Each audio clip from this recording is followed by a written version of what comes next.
በስመ አብ ወወልድ ወመንፈስ ቅዱስ አህዱ አምላክ አሜን።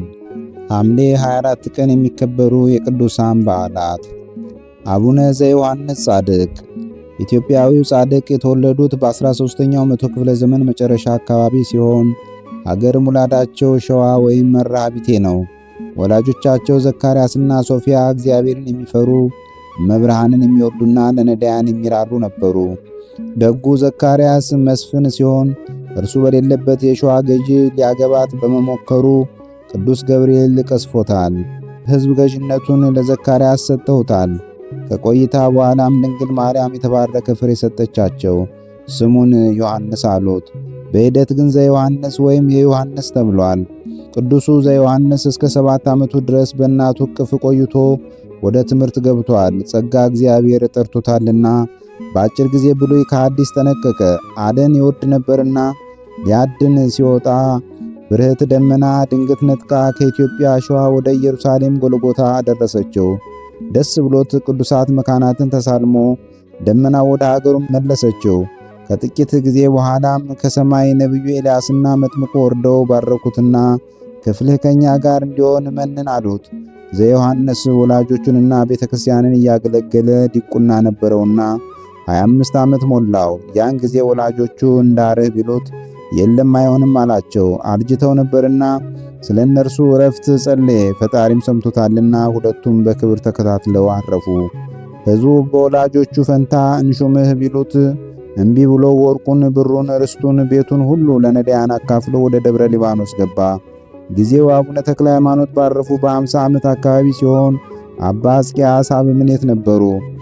ከዚህ በኋላ አንቱያንን ቀጥል። አባ ዘዮሐንስ ለ7 ዓመታት ገዳሙን ረድተው መነኮሱ። እንደ ልማዱ ደመና ነጥቆ ወስዷቸው ከኢየሩሳሌም ሊቀ ጳጳሳት ቅስና ተቀብለዋልና በደብረ ሊባኖስ ለ25 ዓመታት አገለገሉ። ቤተ መቅደሱን በመዓልት 7 ጊዜ በሌሊት 7 ጊዜ ያጥኑ፣ እልፍ እልፍ ይሰግዱ፣ ተግተው ይጸልዩ ይታዘዙም ነበር። ከዚያም በፈጣሪ ትእዛዝ በትግራይና በሌሎች የሀገራችን ክፍሎች ወንጌልን ሰብከዋል። ዕድሜያቸው 70 በሆነ ጊዜ ወደ ጌታ መቃብር ወይም ጎልጎታ ሄደው ተሳልመው በእርሱ በጌታ ትእዛዝ ወደ ደራ ወይም ጣና ዳር ተመለሱ። በአካባቢው ገብርኤልና መስቀል ክብራ የሚባሉ ደጋግ ባለትዳሮች ነበሩና በእንግድነት ከቤታቸው አደሩ። ቤቱ በቅጽበት በበረከት ሞላ። እነርሱም የጻድቁን አምላክ አመሰገኑ። ቀጥሎም በመስቀል ክብራ መሪነት ጻድቁ ዘዮሐንስ ወደ ክብራን ገብርኤል ደሴት ገቡ። በነገራችን ላይ ደሴቱ ክብራን የተባለ መስቀል ክብራ በምትሰኘው ደግ ሴት ስም ነው። እርሷና ባሏ ገብርኤል የተቀደሱ ሰዎች ነበሩና። ጻድቁ አቡነ ዘዮሐንስ ወደ ደሴቶቹ ክብራንና አንጦንስ ኢየሱስ እንደገቡ ደሴቶቹ በግማሽ የስውራን ቤት፣ እኩሉ ደግሞ የጣዖት ዘንዶ አምላኪዎች መኖሪያ ነበር። ጻድቁ ክብራን ገብርኤልንና አንጦንስ ኢየሱስን የመሰረቱት በ1315 ዓመተ ምህረት አካባቢ በአፄ አምደ ጽዮን ዘመን ነው። በአካባቢው ዘንዶ የሚመለክ ነበርና ያንን በጸሎታቸው አጥፍተው ሕዝቡን አጥምቀዋል። በዚያም ገዳሙን የወንድና የሴት ብለው ከፈሉ። የወንዶች ክብራን ሲሆን ሴት አይገባበትም። አበምኔቱም ራሳቸው ጻድቁ ነበሩ። የሴቶች እንጦንስ ኢየሱስ ከካህናት በቀር ወንድም አይገባበትም። እመምኔቷም እናታችን ቅድስት ክብራ ወይም መስቀል ክብራ ሆነች። ጻድቁ አቡነ ዘዮሐንስ በክብራን ለ35 ዓመታት ተጋድለዋል። ለጸሎት ከመቆማቸው ብዛት እግራቸው አብጦ ቆስሎ ነበር። የክብር ባለቤት ጌታችን ኢየሱስ ክርስቶስ ዘወትር ይገለጽላቸው ያነጋግራቸውም ነበር። እጅግ ድንቅ የሆኑ ታምራትን ሰርተው ለወንጌል እንደሚገባ ኑረው በተወለዱ በ105 ዓመታቸው በዚች ቀን አርፈዋል። ጌታችንም በስማቸው ለተማጸነና ገዳማቸውን ለሳመ የምሕረት ቃል ኪዳን ገብቶላቸዋል። ልደታቸው ደግሞ ወደ 13 ቀን ይከበራል። ገዳማቸው ክብራን ገብርኤልና አንጦንስ ኢየሱስ ድንቅ ነውና እንድታዩት ተጋብዛችኋል። ቅዱስ አባ ኖብ ሰማዕት። በምድረ ግብጽ ከታዩ ታላላቅ ከዋክብት አንዱ ቅዱስ ኖብ በሀገረ ኒሳ ተወልዶ ያደገ ሲሆን ዘመኑም ዘመነ ሰማዕታት ወይም 3ኛው መቶ ክፍለ ዘመን ነው። ወላጆቹ በልጅነቱ ብዙ ሀብት ትተውለት ያርፋሉ። ወደ ቤተ ክርስቲያን ሂዶ ካህኑ እስልምናኔ ሰማዕትነት ሲሰብክ ይሰማዋል። ገና በ12 ዓመቱ በቤቱ የነበረውን ሁሉ ለነዳያን አካፍሎ መስቀል ክርስቶስን ሊሸከም ወደ አውደ ስም የምስክርነት አደባባይ የክርስቲያኖች መግደያ ቦታ ተጓዘ። በዚያም በጉባኤ መካከል ክርስቶስን ሰበከ። በዚህ ምክንያት በሰብአዊ አካል ሊሸከሙት የማይችሉትን መከራ በልጅ ገላው ተቀብሏል። በዚያውም ልክም ብዙ ታምራትን ሰርቷል። በታምራቱና በጣዕመ ስብከቱም ከ190 ሺህ በላይ አሕዛብን ወደ ክርስትና መልሶ ሁሉም ተሰይፈዋል። በሰዓት በስለት በሰይፍ በባህርና በየብስ መከራን ከተቀበለ በኋላ በዚች ቀን አክሊለ ክብርን ይቀበል ዘንድ አንገቱን ተከልሏል። ጌታችን የገባለት ቃል ኪዳኑ ግሩም ነውና ዛሬ በግብፅ በድምቀት ይከበራል። ምንም በዕድሜ ልጅ ቢሆን ቤተክርስቲያን አባታችን ነው ትለዋለች። ቸር ጌታ መድኃኔ ዓለም በጻድቁና በሰማዕቱ ጸሎት ይማረን፣ ከበረከታቸውም ይክፈለን።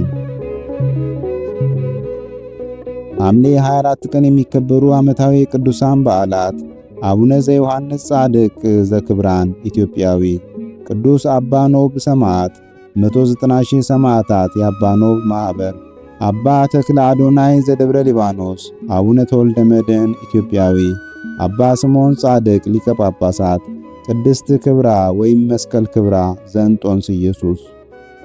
በዚህ ዕለት የሚከበሩ ወርሃዊ ቅዱሳን በዓላት ቅዱስ አቡነ ተክለ ሃይማኖት፣ ቅዱስ አጋቢጦስ ጻድቅ ኤጲስቆጶስ፣ ቅድስት ክርስቶስ ሰምራ፣ ቅዱስ ቶማስ ዘመራስ፣ ቅዱስ አባ ሙሴ ጸሊም ኢትዮጵያዊ፣ 24ቱ ካህናተ ሰማይ ሱራፌል፣ ቅዱስ አብላሪዮስ ታላቁ።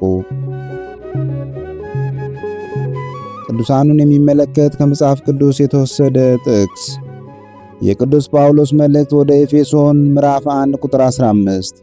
ስለዚህ እኔ ደግሞ በእናንተ ዘንድ ስለሚሆን በጌታ በኢየሱስ ስለማመንና ለቅዱሳን ሁሉ ስለሚሆን መውደድ ሰምቼ ስለናንተ እያመሰገንሁ ስጸልይ ስለናንተ ማሰብን አልተውም። ወስብሐት ለእግዚአብሔር ለወልድ ወለወላዲቱ ድንግል ወለመስቀሉ ክቡር ዕፀ ሳህል አሜን።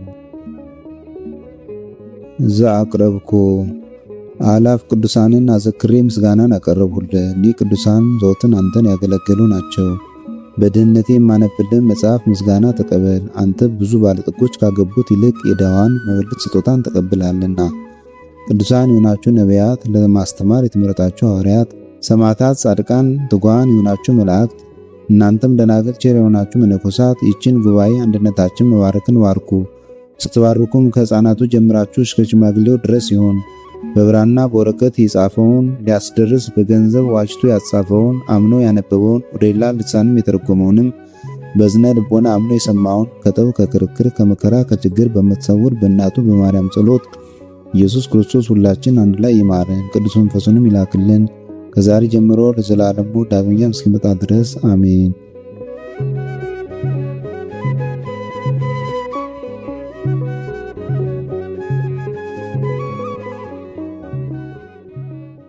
ነቢያት ወሐዋርያት ጻድቃን ወሰማዕት ደናግል ወመነኮሳት አይሩግ ወሕፃናት ገዳማውያን ወሊቃውንት ሰአሉ ለነ ኩልክሙ ቅድመ መንበሩ ለጸባኦት